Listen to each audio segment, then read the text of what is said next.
Welcome back to Sociology. Today we're going to talk about gender inequality in the labor force, gender inequality in the world of work. Of 143 economies, almost 90% have at least one legal difference restricting women's economic opportunities. 79 have laws that restrict the type of jobs women can do. And in 15 economies, husbands can prevent wives from accepting jobs. Let's talk about the difference between genders in the workplace. So we are going to talk about the dichotomy of male-identified bodies and female-identified bodies, but this severely affects queer and trans bodies at an incredibly higher rate than cisgendered women's bodies. But women produced much of what we needed in the home and also made items for sale in the marketplace. We're going to talk about the difference between a glass ceiling and a glass escalator. The glass ceiling refers to an invisible yet real or perceived barrier found in many organizational structures that appear to hinder executive advancement opportunities of women and minorities. So we can see from this cartoon in the upper right-hand corner that we have sales, buying, accounts, records, the glass ceiling, and the boardroom. So this refers back to this idea that although more women, female-identified bodies and male-identified bodies are getting college degrees, we are still not represented in the administrative or the upper position jobs in the workplace. Now the glass escalator is, on the other hand, take a second to think about, is it A, B, C, or D? If you guessed B, limits the advancement of men in the workplace, you were not correct. Sorry. If you guessed D, the rapid rate of upward mobility for men in female-dominated workplaces, you would be right.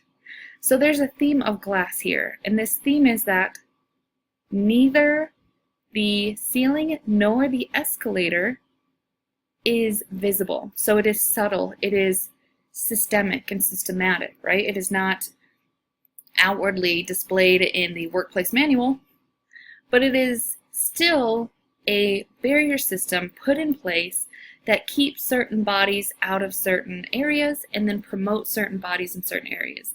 So when we see the glass escalator, the rapid rate of upward mobility for men in female-dominated workplace, we see that even in female-dominated workplaces, male-identified bodies have a much higher chance and rate of getting hired and promoted.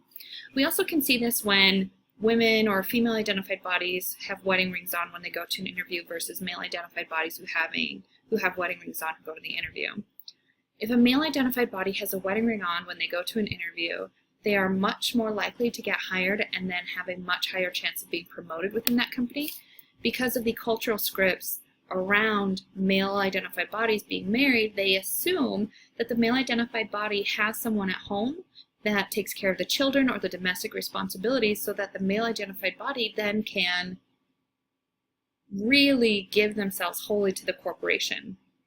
Whereas a female-identified body is wearing a wedding ring, oftentimes it is assumed that they're going to have a child at some point, that if the children get sick, that they are the ones to go home, that if there's any domestic responsibilities that need to be taken care of, they are the ones that are going to do it. So they are seen more as a liability than an asset.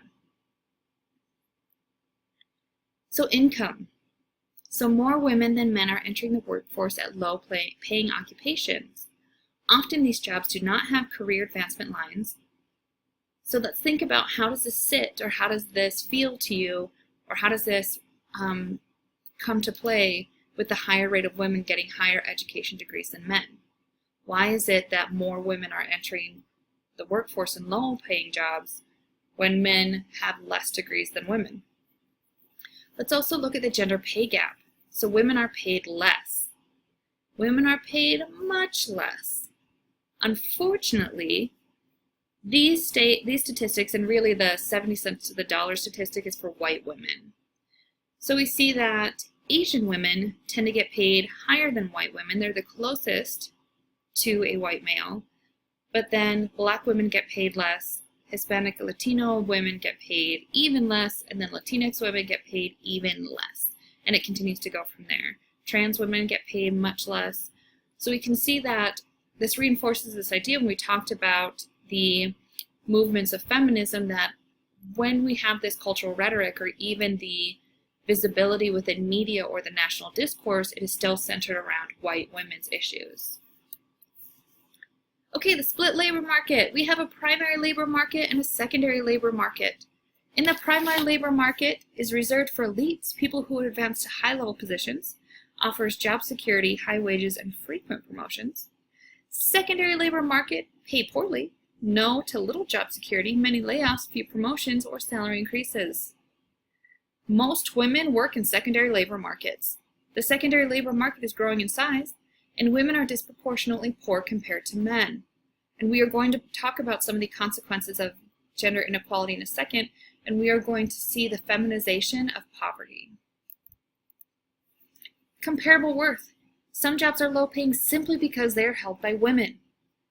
So the definition of comparable worth is evaluating rewarding different occupations equally if the work in each occupation requires the same level of skill and is of equal value to the employer. So we see resistance, right? Companies do not want to increase women's salaries, and women have little bargaining power because of the social position that they are in. We also see the tax on women. The concept that women's services and products come at a much higher price than men's. Haircut, clothing, upkeep. A lot of research has been done in regards to deodorant or razors, right? So it's just a razor. All razors are made the same, but male razors or male-identified razors that are targeted at men are much less in price than female ones. Females are constantly targeted, much like we talked about in previous videos, with advertisements and media and rhetoric that our bodies need to be altered or changed, that we need to be wearing makeup at all times, that our hair needs to be in certain styles at all times, that we need to wear certain clothing at all times, that our clothing is much more expensive, right? A pair of jeans designed for a man versus a pair of jeans designed for a woman are ridiculously priced in regards to gender. Again, we see that upward mobility, returning to the glass ceiling and glass escalator, elevator. To have upward mobility, one must have authority. Authority is power accepted as legitimate by those it affects, and autonomy, the ability to decide how work will be done. If you look back to when we were talking about research methods, we looked at whose authority or whose knowledge is authentic. One of those ways that we authenticate knowledge in our society is through authority.